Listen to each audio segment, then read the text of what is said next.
Allora, ben ritrovati per questo nuovo appuntamento con Solidarietà Veneto. Un cordiale saluto al direttore Paolo Stefan. Buongiorno Claudio, buongiorno a tutti gli ascoltatori. E allora grazie, abbiamo diversi temi, direi di iniziare da quello ovviamente purtroppo di attualità, la scomparsa del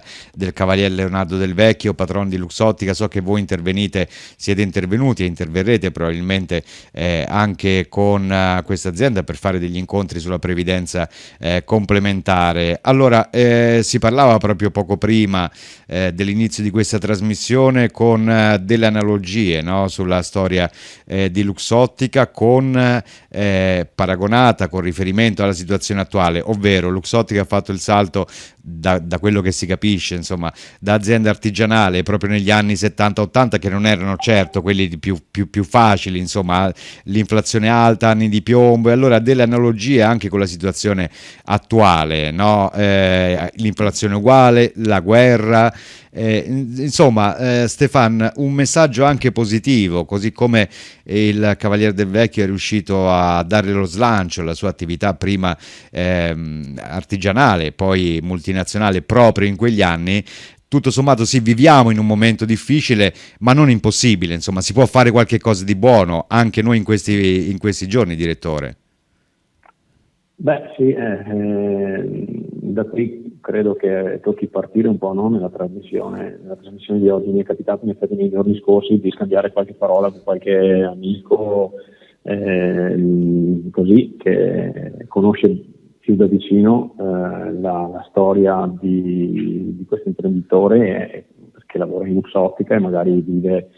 in Val Gordina, insomma, ecco. E quindi così abbiamo commentato assieme queste cose, ne è uscito proprio il ragionamento sul fatto che appunto l'azienda è cresciuta molto negli anni duri, negli anni 70, che insomma, io non ho vissuto personalmente, se non quando ero molto piccolo, dunque li vivo nei racconti. E la similitudine con oggi, con una situazione nella quale effettivamente ritroviamo dopo 40 anni, penso un po', di nuovo livelli di inflazione che non ricordavamo da allora, insomma ci ha condotto a fare questo parallelismo e siamo in effetti l'abbiamo anche commentato nel nostro consueto articolo mensile.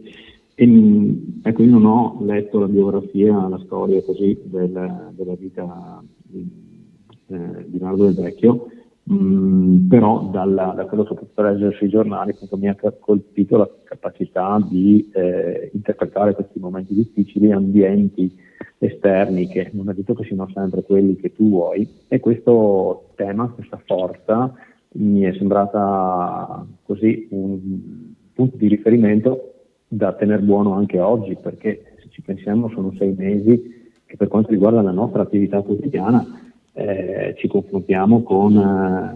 intanto uno scenario con una guerra alle porte dell'Europa,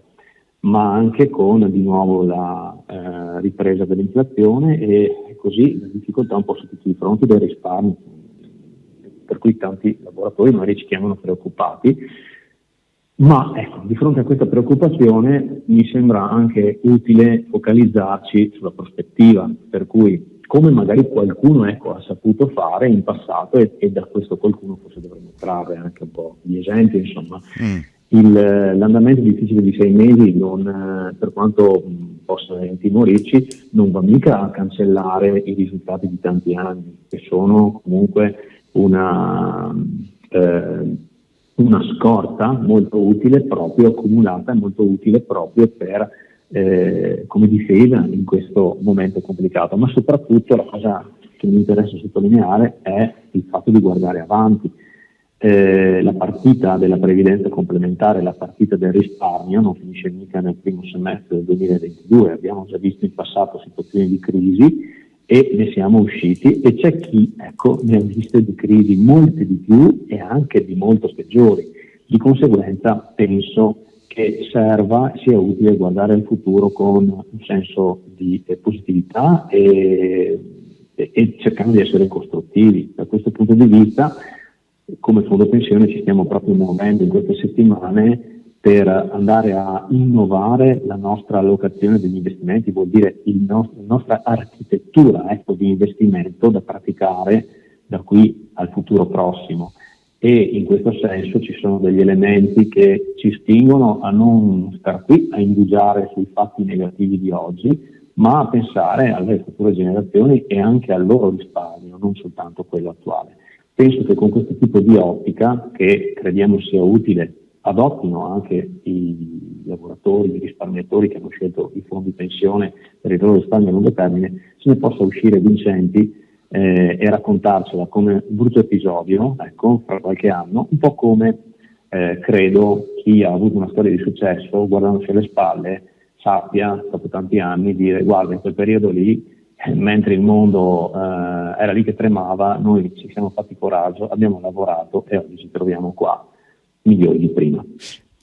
Avvertenza, messaggio promozionale riguardante forme pensionistiche complementari. Prima dell'adesione leggere la documentazione prevista da Codip. I rendimenti passati non sono necessariamente indicativi di quelli futuri.